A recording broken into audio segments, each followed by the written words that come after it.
Pada orang dengan HIV atau people living with HIV beresiko mengalami gangguan metabolik seperti prediabetes dan diabetes mellitus yang lebih tinggi.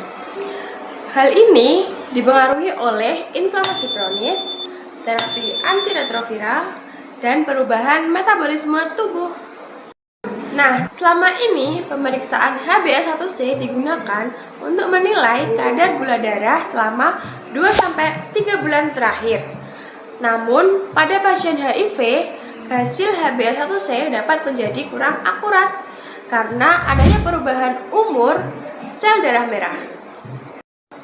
Sebagai alternatif digunakan glycated albumin atau GA yang mencerminkan kadar gula darah dalam jangka pendek, yaitu 2-4 minggu dan tidak dipengaruhi oleh umur eritrosit. Nah, tujuan dari penelitian ini adalah untuk membandingkan HbA1c dan glycated albumin terhadap fasting plasma glucose pada pasien HIV untuk mengetahui pemeriksaan mana yang lebih baik dalam mendeteksi prediabetes dan diabetes serta mengidentifikasi faktor yang menyebabkan perubahan hasil antara HbA1c dan glycated albumin. Penelitian ini menggunakan metode retrospektif cross-seksional pada 236 pasien HIV di Taiwan selama tahun 2019 hingga 2020 dengan 3 parameter yang diukur, yaitu fasting plasma glucose, HbA1c, dan glycated albumin. Kemudian dilakukan analisis korelasi dan uji diagnostik menggunakan ROC kurva untuk melihat kemampuan masing-masing marker dalam mendeteksi gangguan gula darah. Hasil penelitian menunjukkan bahwa HbA1c memiliki hubungan sedang dengan gula darah puasa dengan nilai korelasi R sebesar 0,33 dan P kurang dari 0,001. Artinya, semakin tinggi kadar gula darah pasien, maka kadar HbA1c juga cenderung meningkat. Hubungan ini dinilai lebih kuat dibanding glycated albumin. Sementara itu, glycated albumin hanya menunjukkan korelasi lemah terhadap gula darah puasa dengan nilai R sebesar 0,18. Hasil ini menunjukkan bahwa GA kurang optimal apabila digunakan sendiri untuk mendeteksi gangguan gula darah pada pasien HIV.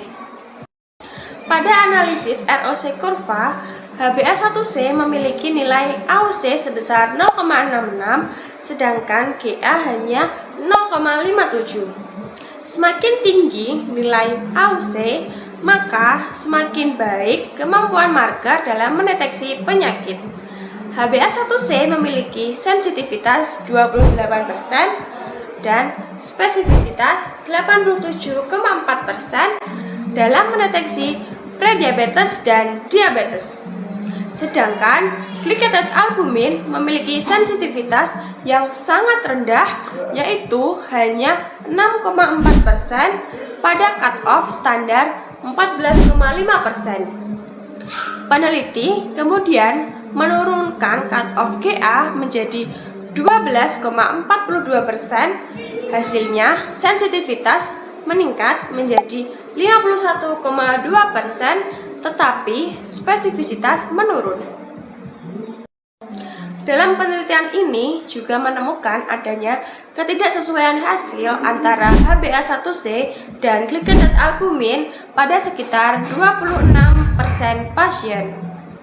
Faktor yang paling berpengaruh adalah nilai mean corpuscular volume atau MCV yang rendah, yaitu kurang dari 80 fl. Pasien dengan MCV rendah memiliki resiko hampir 5 kali lebih tinggi mengalami perbedaan hasil antara HbA1c dan GA. Hal ini menunjukkan bahwa kondisi sel darah merah tetap mempengaruhi interpretasi pemeriksaan gula darah pada pasien HIV. Pada penelitian ini disimpulkan bahwa HbA1c maupun glycated albumin belum cukup akurat apabila digunakan sendiri untuk mendeteksi prediabetes dan diabetes pada pasien HIV. HbA1c menunjukkan performa yang lebih baik dibanding glycated albumin, tetapi tetap memiliki keterbatasan. Sementara itu, penurunan cut-off glycated albumin memang meningkatkan sensitivitas, namun akurasinya masih belum optimal. Karena itu, penelitian ini merekomendasikan penggunaan kombinasi pemeriksaan fasting plasma glucose, HbA1c, dan glycated albumin agar screening diabetes pada pasien HIV menjadi lebih akurat. Pada jurnal ini juga menunjukkan pentingnya mempertimbangkan kondisi hematologi seperti MCV dalam interpretasi hasil pemeriksaan gula darah pada pasien HIV.